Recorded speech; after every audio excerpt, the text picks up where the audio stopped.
ခေတ်ပြက်ကိုမြဝါတင်တင်နဲ့ကြုံတွေ့နေရပြီမာရီခေတ်ပြက်ကိုမြဝါတင်တင်နဲ့ကြုံတွေ့နေရပြီမင်းမျက်လုံးတွေကိုမမိတ်လိုက်နဲ့မာရီအခုချိန်မှာတော့ကိုငါချင်းကိုချင်းမနေနဲ့တော့အားလုံးကလောင်ကျွမ်းခံရမယ်နေသစ်၆တွေအဆိုးဆုံးတွေကိုရင်ဖြည့်ရမှပန်းတိုင်ကိုမေးရှာတွေ့မယ်ဒီတစ်ခါလမ်းဆုံးကတေချင်းနဲ့ရှင်ချင်းပဲမင်းမျက်လုံးတွေတစ်စက္ကန့်လေးအမျှမမိတ်လိုက်နဲ့ခေကြီးနဲ့ငါတို့အဆက်အသွယ်ပြတ်သွားလို့မဖြစ်ဘူးမာလီ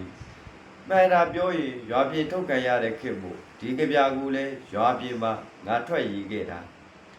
ကိုကြီးစာတရားဟာကိုပါကိုလာမရိုက်တည်း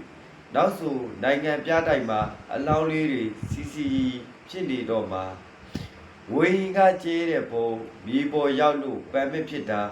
မင်းရောငါရောတိတယ်မာလီဘယ်တနဲ့ပြောင်းမှ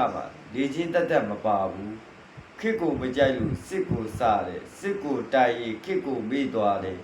တချို့ကောင်တွေတနက်လေးမြကန်ရရင်အာနာရှိတဲ့ဆိုးမယ်မင်းမျက်လုံးလေးတွေမမိတ်လိုက်နဲ့အုံမာလီ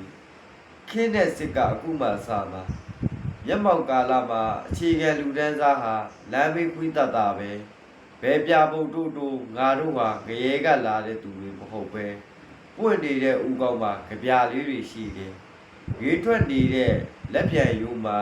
အိမ်မက်တွေရှိတယ်။ခင်ဗျားတို့ခြေအောက်မှာကျွန်တော်နိုင်ရိုးလေးများနေမိထင်သားသလား။တနွေလုံးမျောတာတော့ဒီနိုင်ငံဟာဘာပတ်မှပွင့်လာမှာမဟုတ်တော့ဘူးပါကြီး။ငါတို့ကခစ်ကိုနှစ်ဖူးတွေ့ဒူးတွေ့မြဝါထစ်တွေမြည်တွေ့နေကြတဲ့သူတွေ